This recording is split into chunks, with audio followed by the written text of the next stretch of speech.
प्रिय विद्यार्थियों, हिंदी क्लास में आपका स्वागत है। आज हम आपकी पाठ्य पुस्तक सारांश का 5वां पाठ पढ़ेंगे, कबीर के दोहे। आज हम इस पाठ के मौखिक और लिखित प्रश्नों का अभ्यास करेंगे। तो आइए सबसे पहले पढ़ते हैं मौखिक प्रश्न। पहला मौखिक प्रश्न है, संत कबीर किस शाखा के प्रतिनिधि कवि हैं? संत कबीर किस शाखा के प्रतिनिधि कवि हैं? तो आप इसका उत्तर देंगे, संत कबीर ज्ञान मार्गी शाखा के प्रतिनिधि कवि हैं। संत कबीर ज्ञान मार्गी शाखा के प्रतिनिधि कवि हैं।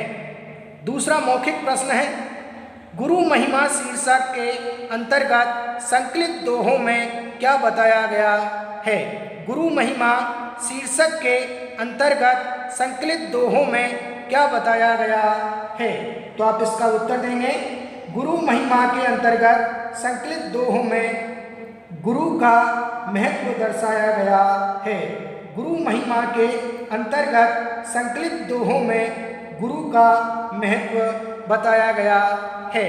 तीसरा प्रश्न है, कबीर के पद क्या कहलाते हैं? कबीर के पद क्या कहलाते हैं? कबीर के पद क्या कहलाते हैं? तो आप इसका उत्तर देंगे, कबीर के दोहों को साखी कहा जाता है। कबीर के दोहों को साखी कहा जाता है और कबीर के पदों को शब्द कहा जाता है। कबीर के दोहों को साखी कहा जाता है और कबीर के पदों को शब्द कहा जाता है। इसी तरीके से चौथा प्रश्न है, कबीर की भाषा कैसी है? इस नाम का आधार क्या रहा होगा? कबीर की भाषा कैसी है? इस नाम का आधार क्या रहा होगा? कबीर की भाषा कैसी है? इस नाम का आधार क्या रहा होगा? तो आप इसका उत्तर देंगे, कबीर की भाषा सधुक्कड़ी है। यह भाषा साधुओं की सामान्य भाषा होती है। कबीर की भाषा सधुक्कड़ी है। यह भाषा साधुओं की सामान्य भाषा होती है। अब हम इस पाठ के लिखित प्रश्नों का अभ्यास करेंगे। पहला लिखित प्रश्न है, कबीर ने गुरु को क्या महत्व प्रदान किया है और क्यों? कबीर ने गुरु को क्या महत्व प्रदान किया है और क्यों? कबीर ने गुरु को क्या महत्व प्रदान किया है और क्यों? तो आप इसका उत्तर देंगे, कबीर ने गुरु को गोविंद से भी अधिक महत्व दिया है, क्योंकि गुरु ही गोविंद से मिलाता है। कबीर ने गुरु को गोविंद से भी अधिक महत्व दिया है, क्योंकि गुरु ही गोविंद से मिलाता है। कबीर ने गुरु को गोविंद से भी अधिक महत्व दिया है, क्योंकि गुरु ही गोविंद से मिलाता है। इसी तरीके से दूसरा प्रश्न है, गुरु को कुम्हार के समान क्यों बताया गया है? गुरु को कुम्हार के समान क्यों बताया गया है? गुरु को कुम्हार के समान क्यों बताया गया है? गुरु को कुम्हार के समान क्यों बताया गया है? तो आप इसका उत्तर देंगे, गुरु कुम्हार के समान शिष्य रूपी घड़े का बड़े प्रयत्न पूर्वक निर्माण करता है, वह उसे पक्का बनाता है। गुरु कुम्हार के समान शिष्य रूपी घड़े को बड़े प्रयत्न पूर्वक निर्माण करता है, वह उसे पक्का बनाता है। गुरु कुम्हार के समान शिष्य रूपी घड़े का बड़े प्रयत्न पूर्वक निर्माण करता है, वह उसे पक्का बनाता है। गुरु कुम्हार के समान शिष्य रूपी घड़े का बड़े प्रयत्न पूर्वक निर्माण करता है, वह उसे पक्का बनाता है।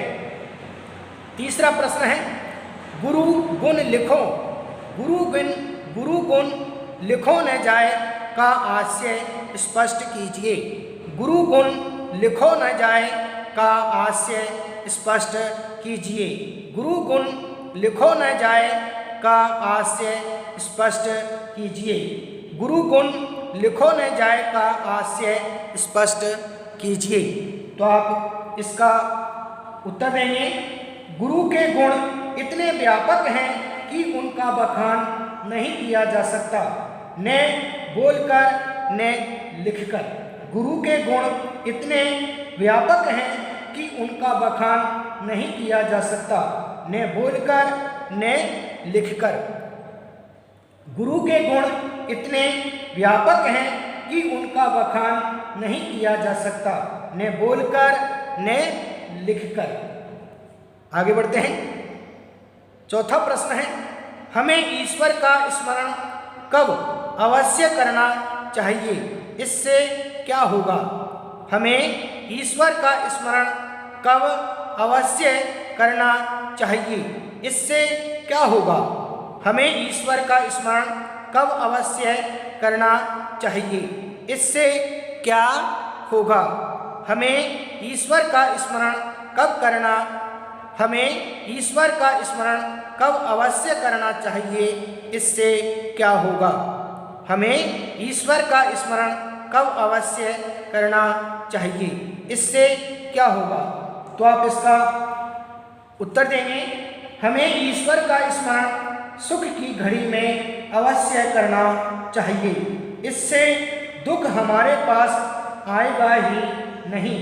हमें ईश्वर का स्मरण सुख की घड़ी में अवश्य करना चाहिए, इससे दुख हमारे पास आएगा ही नहीं। हमें ईश्वर का स्मरण सुख की घड़ी में अवश्य करना चाहिए, इससे दुख हमारे पास आएगा ही नहीं।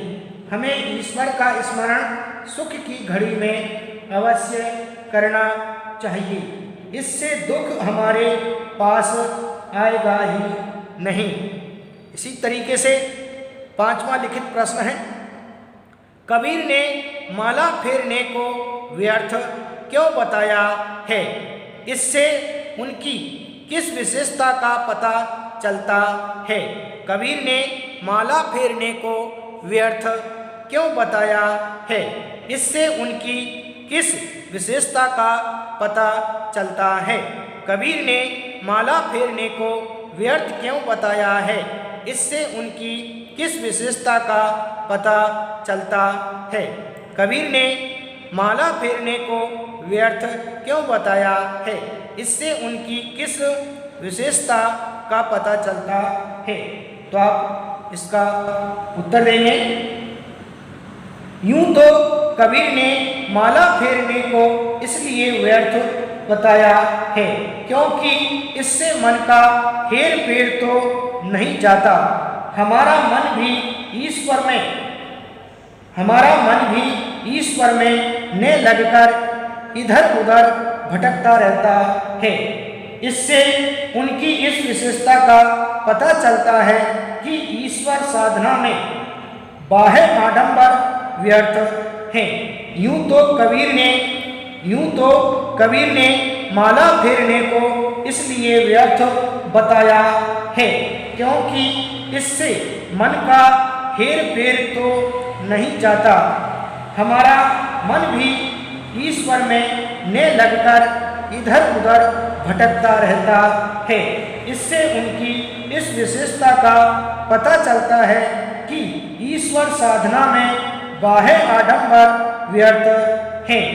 यूं तो कबीर ने माला फेरने को इसलिए व्यर्थ बताया है क्योंकि इससे मन का हेर फेर तो नहीं जाता। हमारा मन भी ईश्वर में न लगकर इधर उधर भटकता रहता है।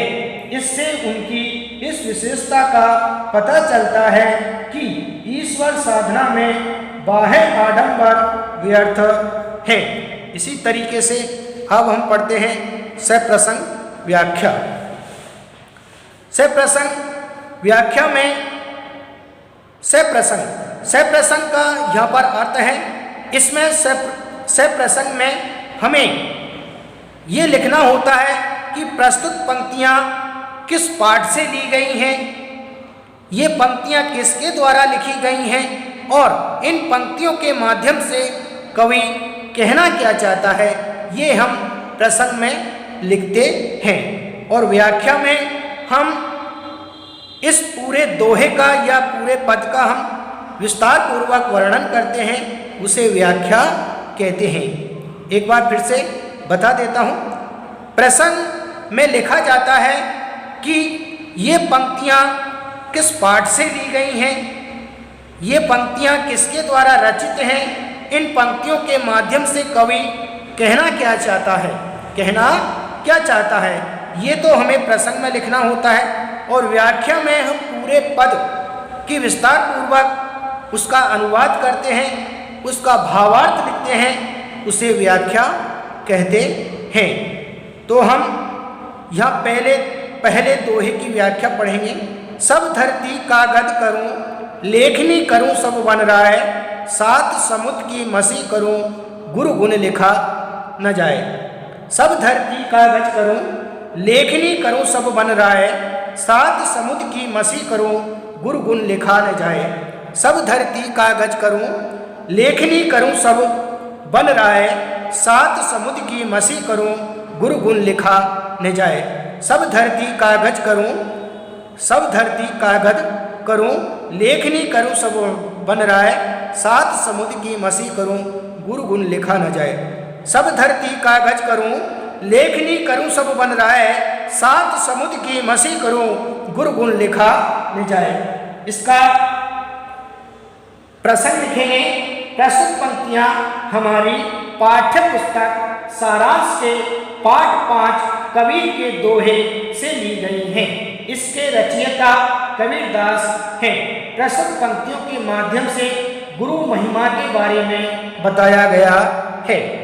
इसका प्रसंग लिखेंगे। इसका प्रसंग लिखेंगे इस दोहे का। प्रस्तुत पंक्तियां हमारी पाठ्य पुस्तक सारांश के पाठ 5 कबीर के दोहे से ली गई हैं। इसके रचयिता कबीरदास हैं। प्रस्तुत पंक्तियों के माध्यम से गुरु महिमा के बारे में बताया गया है। अब हम इसकी व्याख्या पढ़ेंगे। सब धरती कागज करूं, लेखनी करूं सब बन रहा है, सात समुद्र की मसी करूं, गुरु गुण लिखा न जाए। सब धरती कागज करूं, लेखनी करूं सब बन रहा है, सात समुद्र की मसी करूं, गुरु गुण लिखा न जाए। कबीरदास जी कहते हैं कि गुरु के गुणों का बखान करना उसके सामर्थ्य से बाहर है। यदि वह सारी धरती को कागज बना ले और जंगल की सारी लकड़ियों या पेड़ पौधों की कलम बना ले तथा सातों समुद्रों के जल को स्याही बना ले, तब भी वह गुरु के गुणों को नहीं लिख सकता। गुरु के गुण अनंत हैं। कबीरदास जी कहते हैं कि गुरु के गुणों का बखान करना उसके सामर्थ्य से बाहर है। यदि सारी धरती को कागज बना ले और जंगल की सारी लकड़ियों या पेड़ पौधों की कलम बना ले तथा सातों समुद्रों के जल को स्याही बना ले, तब भी वह गुरु के गुणों को नहीं लिख सकता। गुरु के गुण अनंत हैं। कबीरदास जी कहते हैं कि गुरु के गुणों का बखान करना उसके सामर्थ्य से बाहर है। यदि वह सारी धरती को कागज बना ले और जंगल की सारी लकड़ियों या पेड़ पौधों की कलम बना ले तथा सातों समुद्रों के जल को स्याही बना ले, तब भी वह गुरु के गुणों को नहीं लिख सकता। गुरु के गुण अनंत हैं। इस तरीके से आज हमने इस पाठ के मौखिक, लिखित और सप्रसंग व्याख्या इन सभी का विस्तार पूर्वक विधिवत रूप से अध्ययन कर लिया है। आप इन्हें अपनी उत्तर पुस्तिका में लिपिबद्ध करें और याद करें, ताकि आपकी परीक्षाओं में इनसे संबंधित प्रश्न पूछे जाते हैं तो आप बड़ी सरलता और सुगमता के साथ उनका उत्तर दे सकते हैं। आज के लिए इतना ही, शेष कल पढ़ेंगे। Thank you.